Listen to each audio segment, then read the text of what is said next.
Gracias por ver un video más de Sebastián Derain. En esta ocasión vamos a hablar de el complejo de Damastés, mejor conocido como Procusto, que era hijo de Poseidón y, hasta donde se ha podido decir, era un hombre bastante grande. Él lo que hacía en la región de Ática en Grecia era seducir a los viajeros con una aparente hospitalidad y les decía: oye, tú se ve que vienes de un lugar muy lejano, no te quieres quedar en mi casa, te presto mi cama para que puedas descansar, a lo cual estos viajeros accedían sin saber lo que les esperaba. Y es que Procusto, de acuerdo a dos versiones, en una tenía una cama pequeña y otra más grande. Si el viajero era más corto que la cama, pues cuando ya estaba en sueño profundo entraba en la habitación y lo amarraba de las extremidades y lo estiraba lo más que podía. Y entonces pues obviamente se le dislocaban los brazos y hasta podía llegar a cercenárselos. Todo para que pudiera encajar perfectamente en la cama. Y bueno, si era un hombre mucho más alto, pues obviamente, y la cama chiquita, esas extremidades que le quedaban flotando pues se las rebanaba. Otra versión dice que en realidad él solamente tenía una cama y cuando llegaba el viajante, pues simplemente adecuaba con un mecanismo que la cama se estirara o se encogiera. Y entonces si era muy alto, la hacía chiquita, y si era muy bajito, le hacía grandota. Pero el chiste era torturar a estos viajeros. Eso sucedió hasta que finalmente Teseo aparece en escena. Y es cuando se percata de que algo anda mal con este sujeto llamado Procusto. Procusto es una palabra que viene del griego Procustes, me parece, que significa el estirador, ¿no? El que estira. Depende de dónde lo busquen, más o menos es lo mismo. Y entonces se percata de que algo anda mal con este Procusto y lo convence de que él mismo se eche en su cama. Y entonces le aplica, ¿no? El que a hierro mata, a hierro muere. Y él mismo lo amarra de las extremidades y lo estira. Lo obliga también a que se disloque los hombros, y entonces pues ese es el final de Procusto.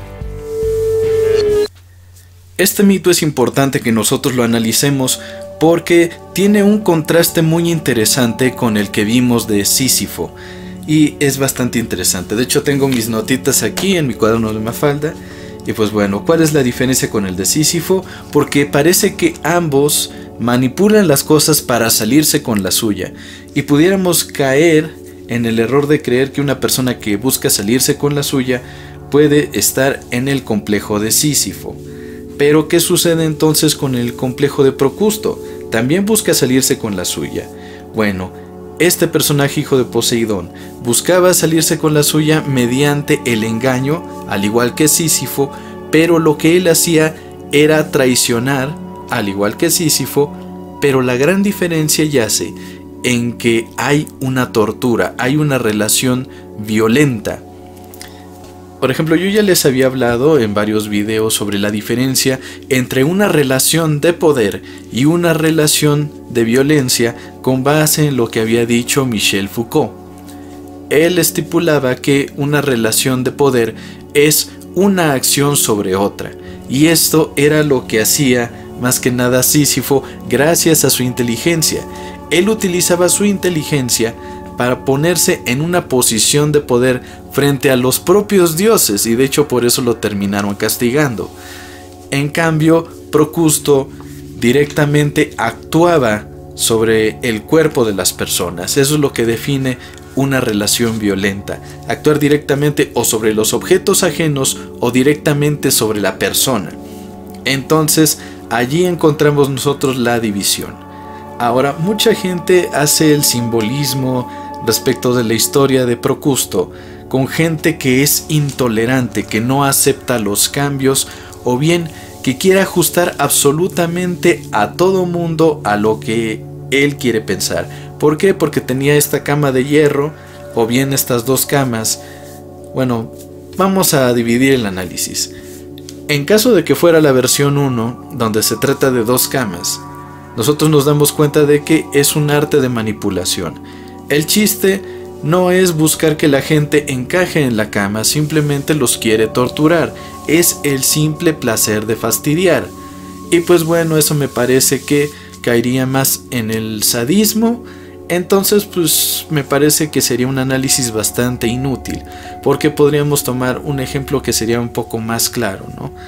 Entonces vamos a dejar por ahorita esa versión de lado y nos vamos a concentrar en aquella que es donde él simplemente tenía una cama, que es la tercera versión que no les mencioné, porque pues, justo me sirve para este análisis y que nosotros podamos entender realmente cómo se relacionaría con la intolerancia.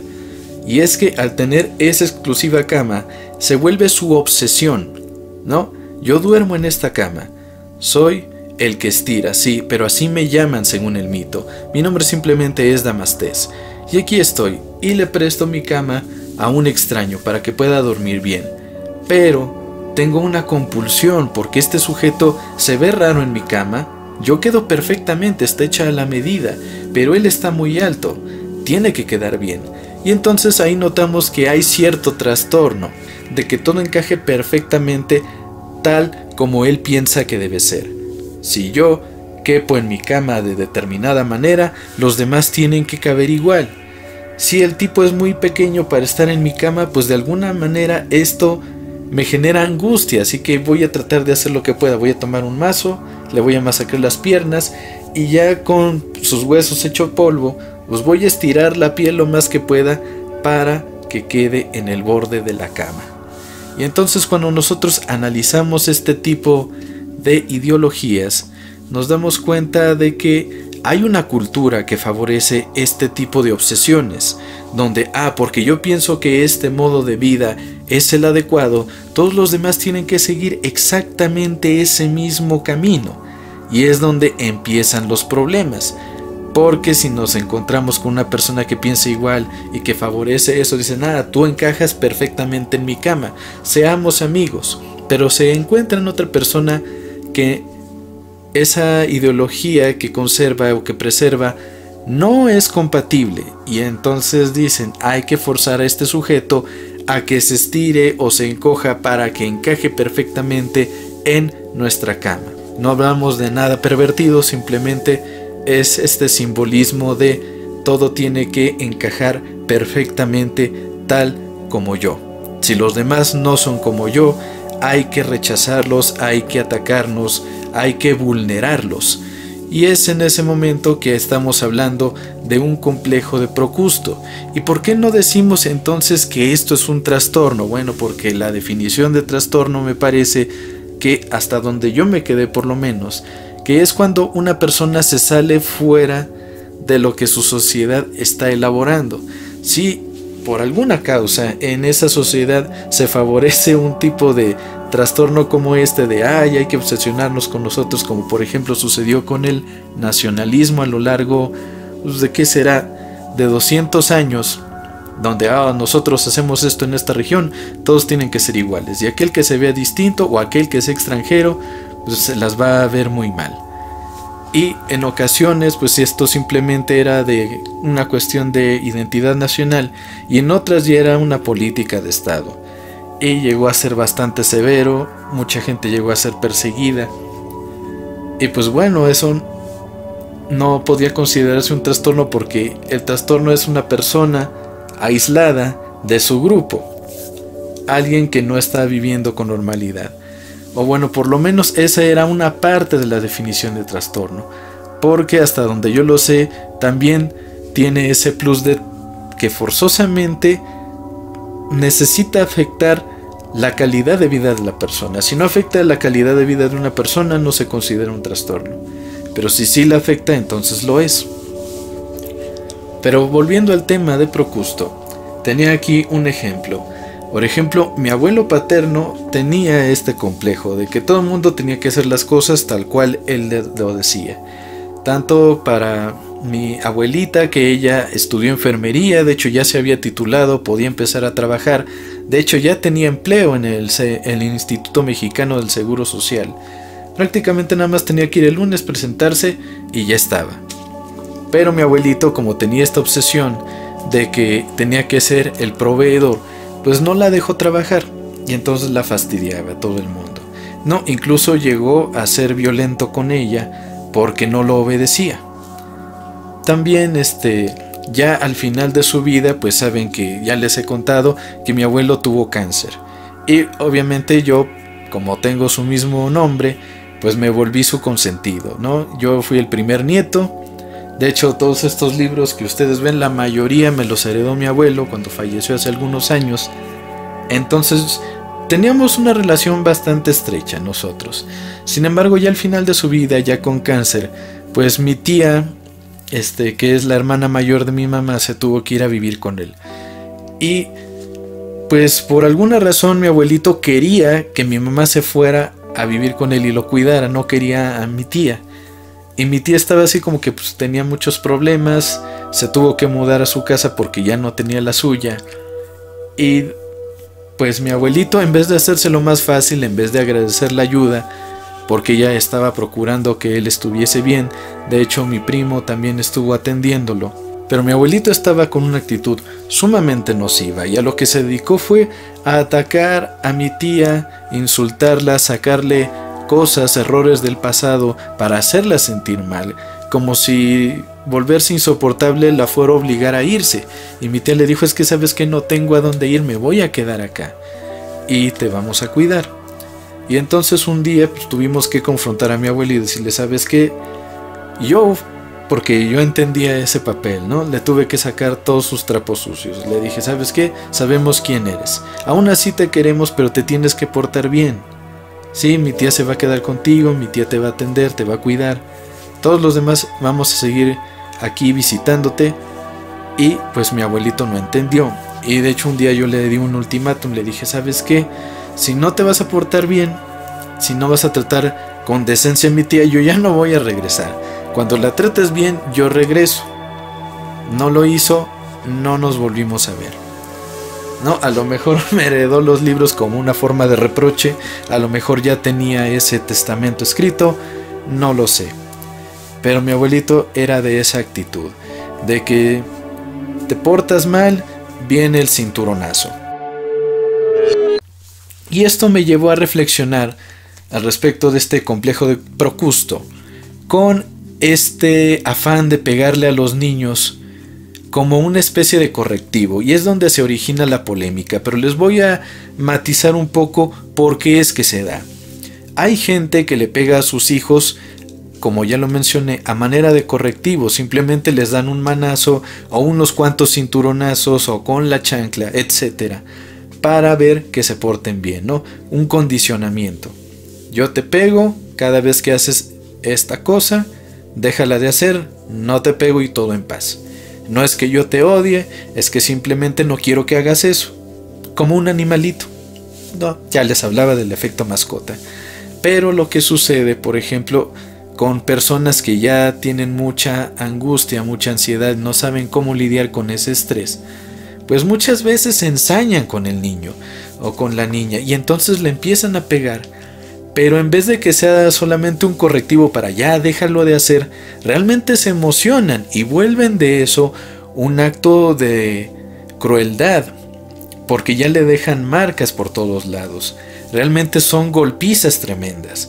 Y entonces ese es el tipo de maltrato al que mucha gente se refiere. Y hay otros que dicen: ay no, a mí mi mamá me pegaba y no pasaba nada. Sí, pero ¿en qué calidad te pegaba?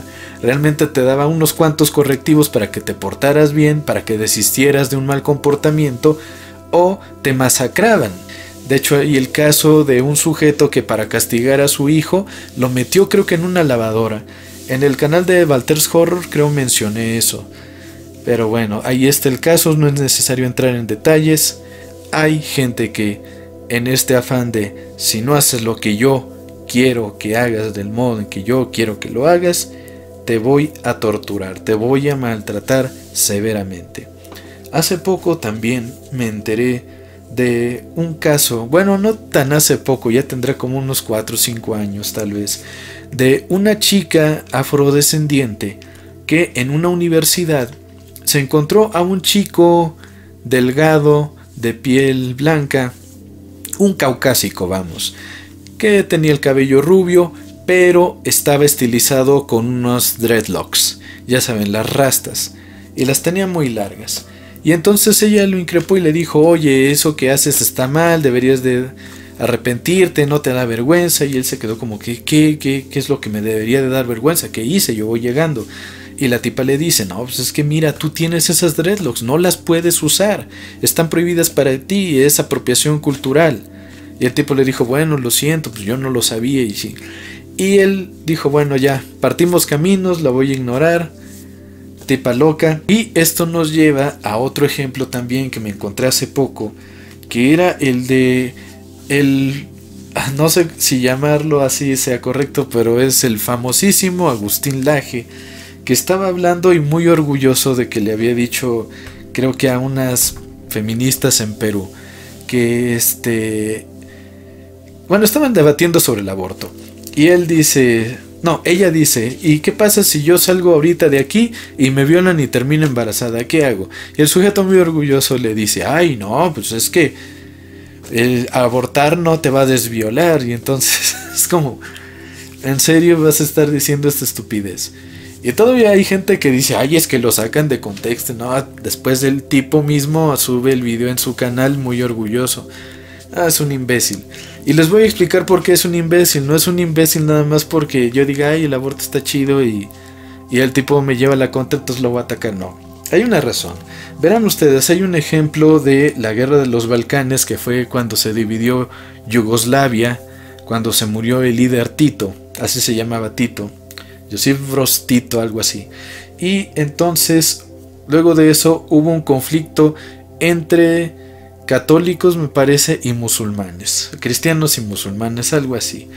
El punto es que a los musulmanes los empezaron a masacrar y llegó un punto en el que los militares y paramilitares separaron a hombres de mujeres y a los hombres los mataron en el acto, completamente sometidos, mientras a las mujeres las violaron, con el afán de que las mujeres musulmanas parieran chicos que nacieran de la fe católica cristiana o cristiana nada más. Ya no me acuerdo bien de los detalles, pero sí me acuerdo de la estructura. Fue una violación sistemática y nosotros podemos notar que eso es un crimen de guerra. El propósito es hacer de la violación una herramienta para la proliferación de un linaje. Y entonces cuando nosotros vemos que una ciudadana te está poniendo el ejemplo, ¿qué pasa si yo no he hecho nada y llega alguien y me viola? ¿Por qué tendría que parirse hijo? Porque es hijo nacido del crimen.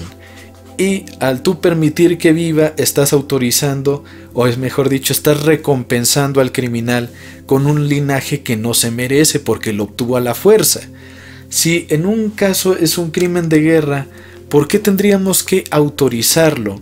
¿Por qué tendríamos que permitirlo? ¿Y por qué tendríamos que obligar? ¿Por qué tendríamos que ser ese procusto que le dice la mujer?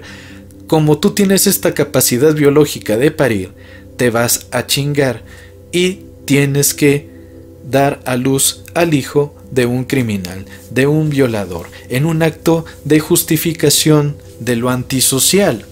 No podemos permitir eso. En una sociedad civilizada no se le puede abrir paso a ello. Y cada quien debería de tener la libertad de elegir qué hacer con su cuerpo o no. Porque en el momento de la concepción pasa cierto proceso para que ese conjunto de células lleguen a conformar a un ser vivo. Y entonces, si te acaba de suceder el evento y todavía este conjunto de, ¿qué será?, de células, una mórula, no es todavía un bebé como tal, no es todavía un feto, ¿por qué no expulsarlo antes de que se desarrolle y de verdad ya sea un asesinato? ¿Por qué no se te permite expulsarlo? Porque no sé ustedes cómo lo vean, pero realmente cuando una mujer se embaraza sufre, además de muchísimos cambios, un sacrificio enorme. Pregúntenle ustedes a sus madres cuántas muelas, en el caso de las mujeres que no llegaron a nutrirse bien, cuántas muelas se les fastidiaron. Porque todo esto que necesita el bebé lo va a tomar de la madre si no tiene al momento esos nutrientes. Por eso es que las mujeres luego tienen tantos antojos.